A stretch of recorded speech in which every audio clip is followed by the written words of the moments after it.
So, morena koutou katoa, nau mai haere mai ko Jennifer Leia ho, hei kaimahi ki Ace Aotearoa roa ko Ako Aotearoa. So, welcome to you all. And I'd like to start with whakatauki, especially for Matariki this morning. So, this whakatauki, this proverb, I thought was really appropriate for this session today about inspirational learning and letting everyone shine their light. So in Te Reo Māori, it is kukua kia tū, taki taki ngā whitu o te rangi. So let each star, let each person, I took that to really, in the sky, shine its own light. So welcome back to those of you who have been before. This session is session 6 in a series of 12 throughout the year. This one has the huge title of Beyond Boredom, Creating Impactful Learning Experiences that Inspire.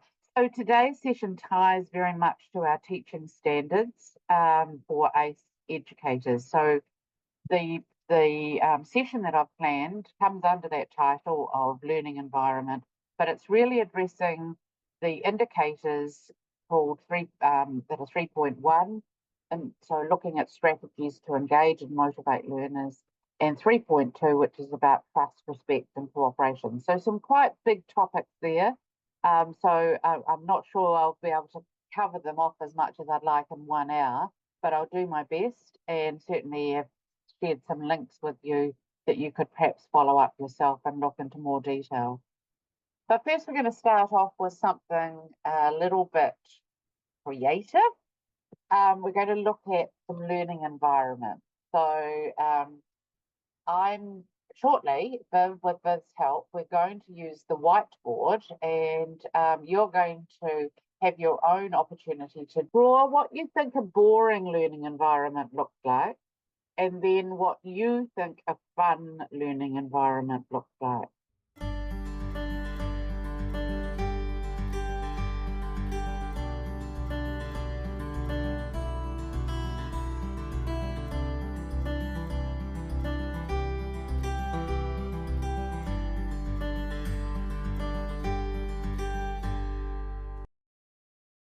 So that looks like an environment that's pretty boring for people. Not much interaction, not much engagement. People are falling asleep. People are not seeming to enjoy what they're doing. Let's go now. Let's go and end on a positive note with a fun or, just a non-boring learning environment. So an interesting learning environment.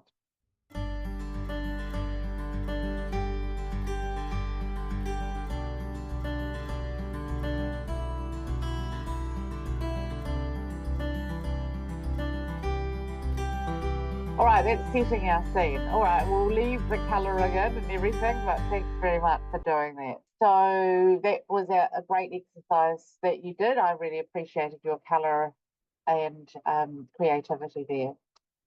I thought that I would talk just a little bit from me about some learning experiences that inspire me. And of course, you may recognise that I've had the opportunity to attend the ACE conference last week. So I'll talk about these two experiences. Please know that after this, you'll have a chance yourself to talk about inspirational learning experiences, because you'll have a chance to work in breakout rooms. But I thought I'd set the scene first and just talk about who inspires me and what is it that they do that inspires me as educators. So last week I had the privilege of attending, as I said, the ACE conference, and Te Tahia Huru Haranui was the MC, but also I know her as an educator and worked with her with the advanced masterclass course that I also took with her last Tuesday before the conference. So what inspires me about Te Tahia is her dedication to sharing cultural knowledge with everyone, her commitment to being her best, her credibility.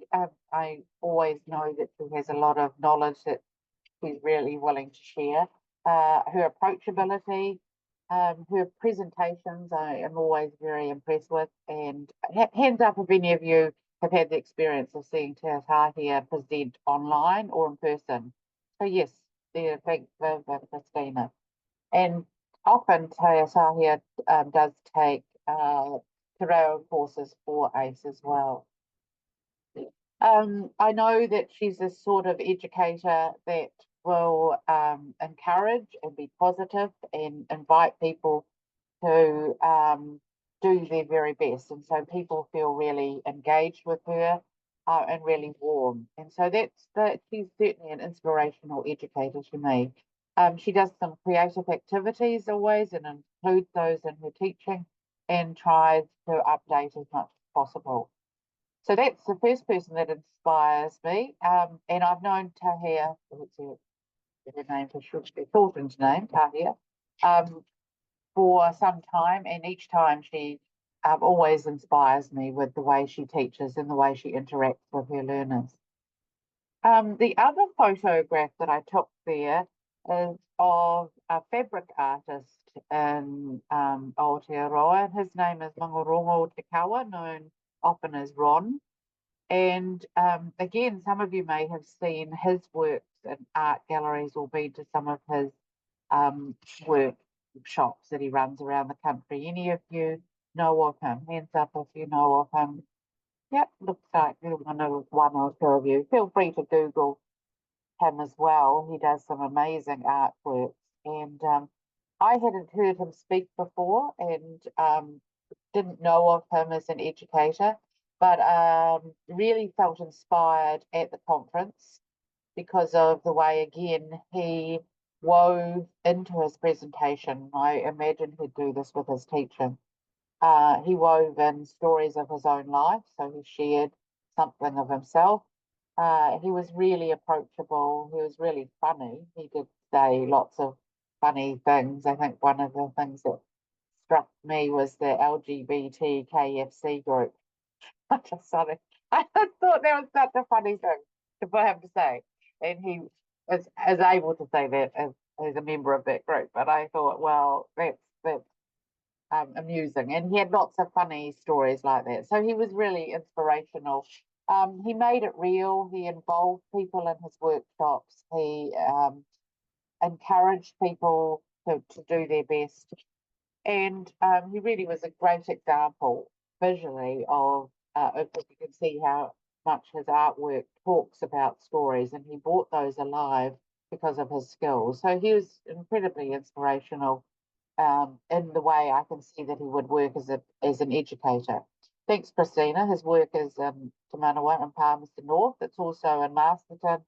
And actually, I went to see the piece in the Christchurch Art Gallery yesterday, which is pretty fantastic too. So two very inspirational educators, and they, really create learning environments that inspire me.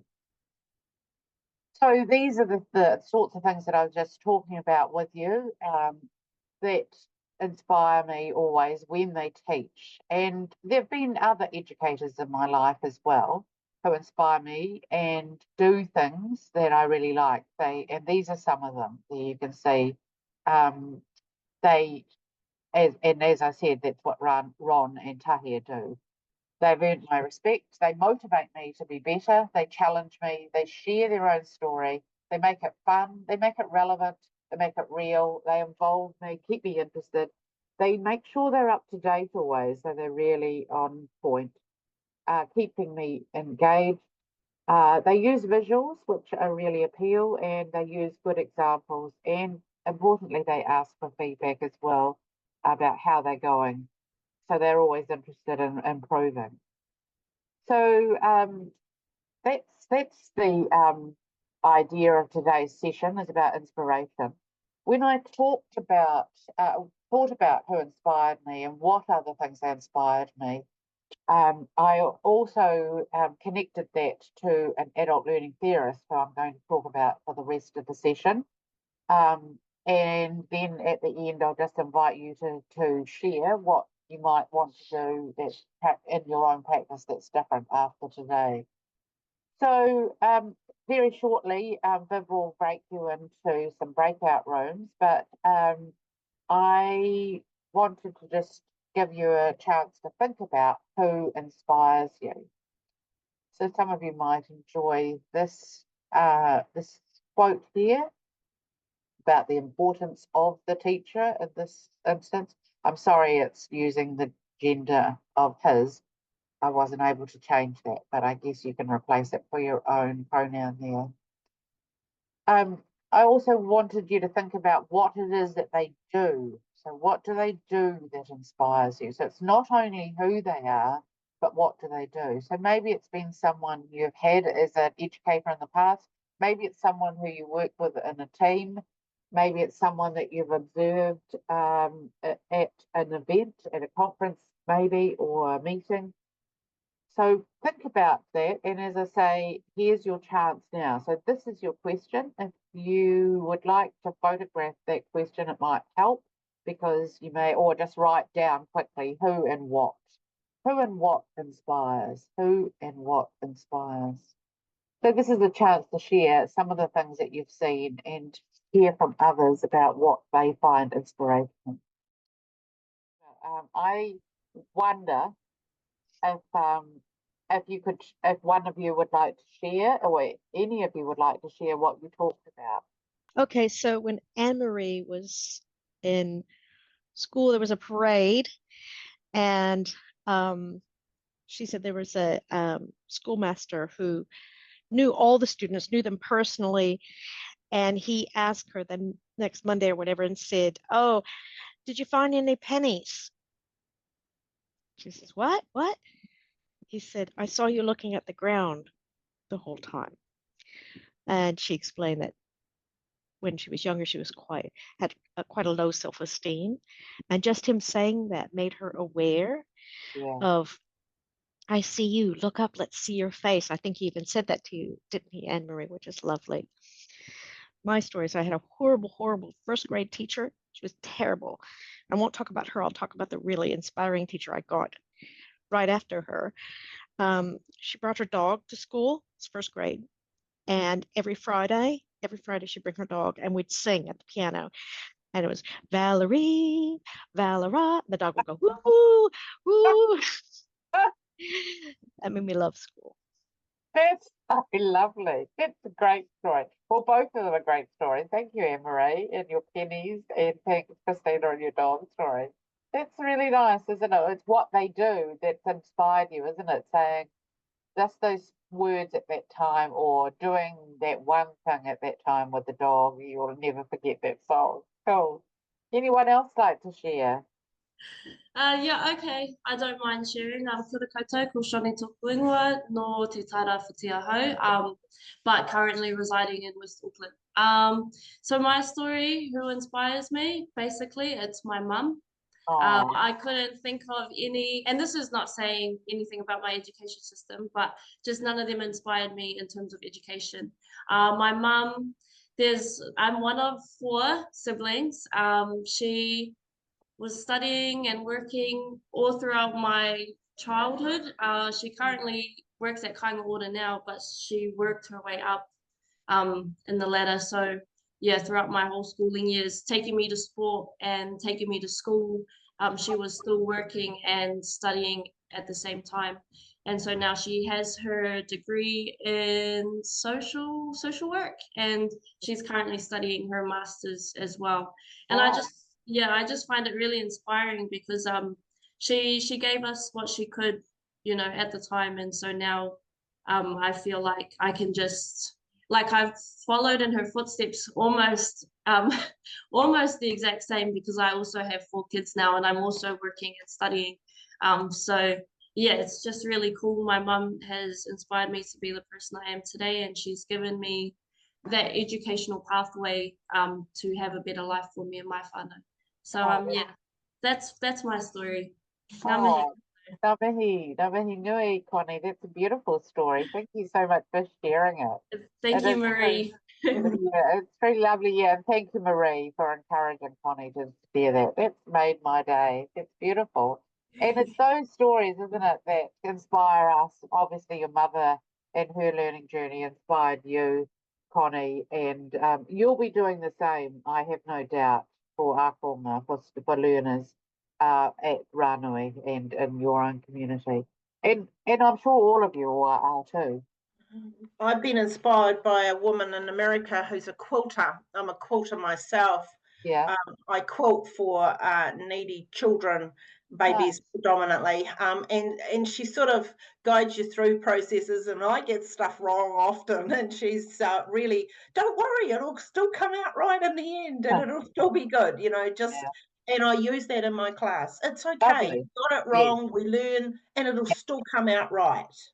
Yeah, fantastic. And a lot of people get inspired by, well, not inspired, but motivated by things going wrong. And particularly if they have the right educator standing alongside them, supporting them, they'll make it better next time. So that's a lovely story too, Marie, and reminding us about the importance of encouraging, supporting, awhiang our learners. I don't know that we have a particular story, but I guess the similarities in some of the people and experiences we talked about was again someone's passion for what they're doing as being the key in for example, overriding, maybe they have to deliver some boring content, but the passion and confidence with which they are educating you, that can sort of override other things. I think those are the most important things. Thank you. That's really sort of, I guess, the essence of what we were talking about, some of those characteristics of inspiring people. Yeah, lovely. Thank you for mentioning passion. I didn't mention that earlier, and that's certainly a key driver for me when I'm inspired by educators. No, I think that pretty much covers it. I can't think of anybody in particular. Yeah. But the passion side of whoever does the actual training is very important. Yeah, for sure. Thank you all. I feel really privileged to have heard your stories. Thank you. So I'll carry on now for the rest of the session. And I guess this might be an unusual leap because I am going to leap to adult learning theory, which is known as andragogy. So it's a rather unusual name. Some of you may have heard of that one before. I'll explain it in a little bit more detail shortly. But it is a theory for educators, and you might think, really, how did we get here? But the more that I prepped for this session, the more I realized that everything that we do, or everything I try to do, and I know we're all trying to do, actually does connect to a theory that Malcolm Knowles, an American educator and researcher, identified in the 1980s. So he came up, that's his name at the top there, Knowles with a K, the theory of andragogy. And his biggest contribution to theory was recognizing that when adults learn, they bring with them a really rich resource of experience, which is really different from the experience of children. And so he's very much about drawing on the experience from our adult learners. He also said the second part of this paragraph here is about drawing on experience and using things like group discussion, problem solving, case methods, simulation exercises, games, and role play. So that was my connection to in a learning environment that inspires being creative, is that I can actually see that whatever Knowles has talked about in his theory ties in very much to why we do what we do. We draw on experience, we just do what I've just done, but given you a chance to share your own experiences, which are actually so much richer than what I can talk about. Your lovely experiences of the passionate people you've met in your life and had the privilege of knowing and teaching you will probably stay with all of us for the rest of the day at least, I'm sure, if not longer. So that's where I think experience and Knowles' theory is so key. So I will just go into a little bit detail here. Remember, you've got these slides afterwards, so you don't need to take notes, but do ask questions in the chat. I will be just going through it reasonably at a quite sort of generalist level because we don't have a lot of time to go into detail.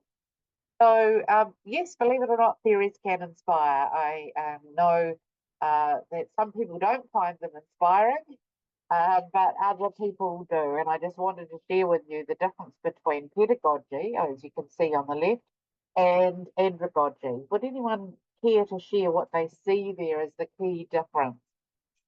We know that adult learning is known as, or andragogy, beg your pardon, is known as the art and science of helping adults learn. Sorry, I've made an error there. It's the art and science of helping adults learn. But what do you notice in the picture? What is the difference you can see there between pedagogy and andragogy? Would anyone like to share that, please? Marie, yeah? Group learning. Yep, group learning, for sure. Yeah, anything else you notice in the picture there? It's not the up, down, one down kind Yeah. of thing theory. Yeah. It's collective, that the educator has things to contribute, but that the other people have things to contribute too. The learners can contribute as well. Yeah, yeah, thank you, Anne-Marie, and thanks. A teacher focuses on individual learners in the pedagogy, and probably, yeah, no, more in andragogy. Is that what you meant? Yeah, I think, Yeah. What I meant that in andragogy, the yes, teacher focuses on individual learners yeah, and treat each learner as a separate, a different case, yes. focusing on their different needs and interests and objectives. Lovely, lovely. I like the way you've summarised that. Thank you. Yeah, and this probably, even though this drawing is a little bit more detailed, it reminds me of the drawings you did at the start of the session. You know, with the boring environment, there's someone very clearly did a picture that looks like pedagogy. No offence to pedagogy, and then someone very clearly did some pictures around andragogy. That whole opportunity to work together, share together, learn from each other. So this is the quote that Malcolm Knowles is best known for, and it's about experience. Adults do not just bring their experience with them, they are their experience. To reject that experience is to reject them as people. And I think it's a key driver for us for ensuring our learning environments aren't boring and are impactful, and we keep them as people engaged as possible. So there he is there. So he did most of his work in the 70s, as I said, in the States, and he came up with 6 assumptions, his theories about adults and their learning. So I'll go into detail, just a little bit of detail about each of those just very quickly now. So the first one was around self-concept. And so this is when adults really want to decide what's important for them. So they are responsible for their own lives and they choose how they work. And more often than not, they want to be self-directed. So that's one of his key principles. The second one is around experience, and we've already talked a little bit about this one. My life experience is important.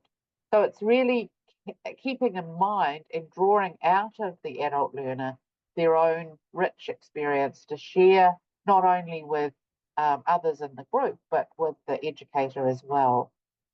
So that's the second principle that helps make learning environments worthwhile, interesting, and more engaging. The third principle here is about readiness to learn. So this is when people's lives change. Maybe they become a parent, maybe they become a sole wage earner, or maybe something changes in their life that can impact their learning. So that means they may need to change and they want to learn. So that's another key indicator. They come to learning when they want to learn. They have a problem-centered approach to learning. Again, they want to learn to do things. I often talk about the grandparent who maybe wants to talk to their mokopuna on on Zoom like we're doing, and they don't know how to do it. Sometimes that motivates us. They have a problem and they want to learn. And then the last, I'll think about, and the fifth one is internal motivation. So as opposed to children, they're motivated to learn to get a better job, higher salaries, or learn for all sorts of other reasons too. But high intrinsic motivation. the last one is they often want to know why they need to learn. So those 6 principles, I think, help as a theory which comes from the other side of the world and comes from the 70s, 80s, I still think are important today to think about our learning environments, how to make them as impactful as possible, and how to ensure that they inspire. So I think that's where theories can be useful. I think it's just good to know that that theory sits behind why we do a lot of the things we do, but also helps us to remember this is how we can ensure that our learning environments are as enjoyable as possible and you know are really stimulating for learners. Okay, let's move on to the other part of this session this morning. And in the teaching standards were the ideas of building trust and respect. Again, 2 big topics that we're possibly not going to be able to do justice to. But this, I mean, obviously, I'm sure you'll find the same that when I'm working with learners, trust can take some time, and there are certain ways that I will work to build trust and, of course, earn respect.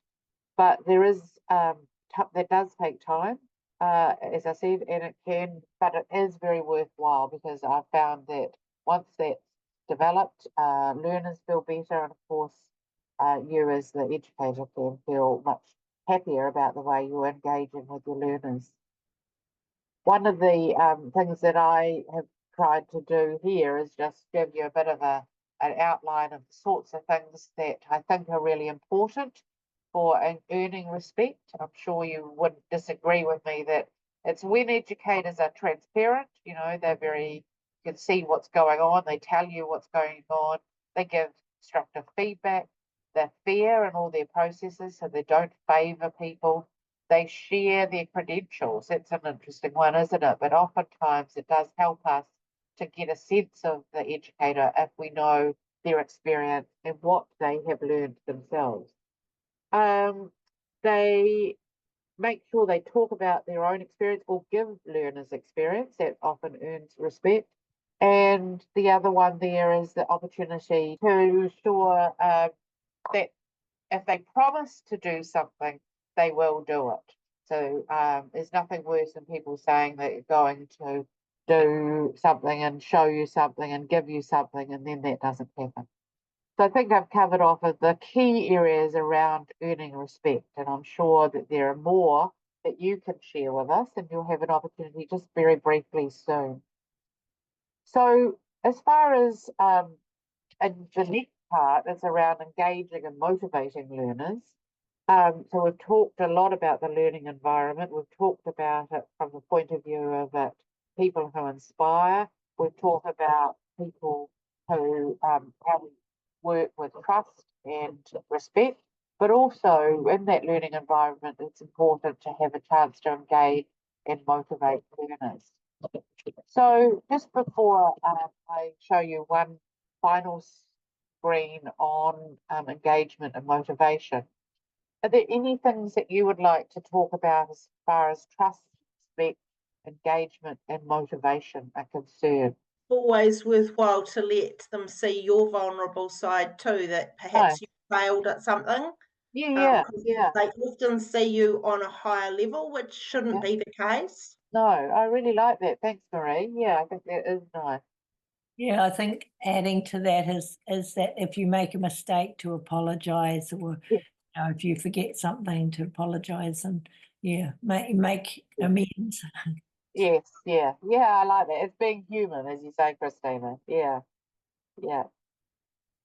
And Christina, you mentioned the concept of uphold too. Yeah, thank you. I haven't talked about that today, but thanks for reminding me about that. That's really important from the point of view of working in an andragogical way, as in acknowledging the wisdom and knowledge that people bring, the learners bring, to the learning environment just as much as you, the educator, the powerful, brings as well. So it's kind of like that reciprocal process that I'm sharing with you, but I'm also learning at the same time.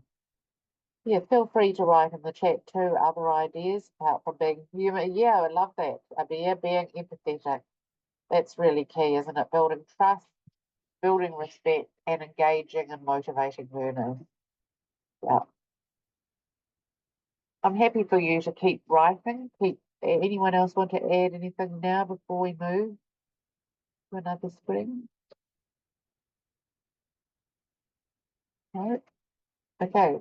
I've summarized quite a lot of ideas here around engagement and motivation. And I'm sure that many of these you will be completely and agree with too, but feel free to add ones that aren't there.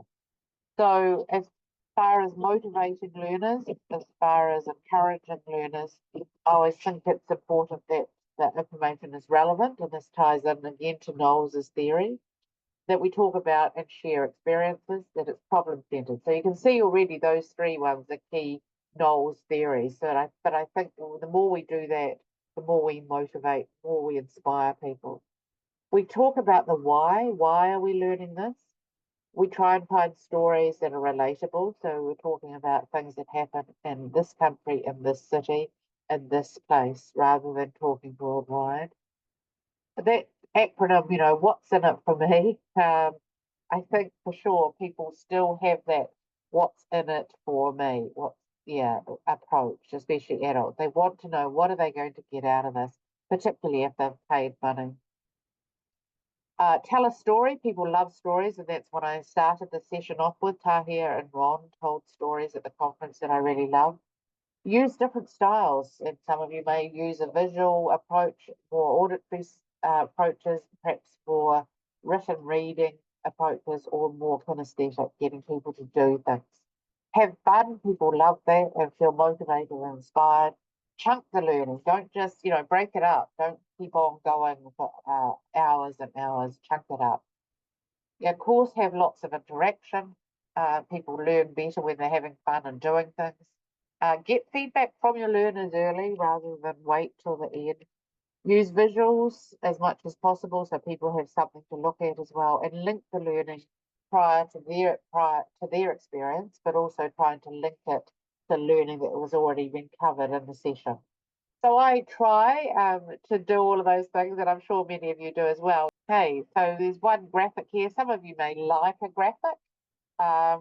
This one I found, and I thought, oh yeah, actually a lot of that is important. And of course, what I didn't talk about is the focusing on the relationship. I guess I probably assumed that too much, but I think, that is key, isn't it? That building that relationship, the whakawhanaungatanga, feeling like you can approach your educator. That's what's inspired me over the years, and that's what I try to model as well.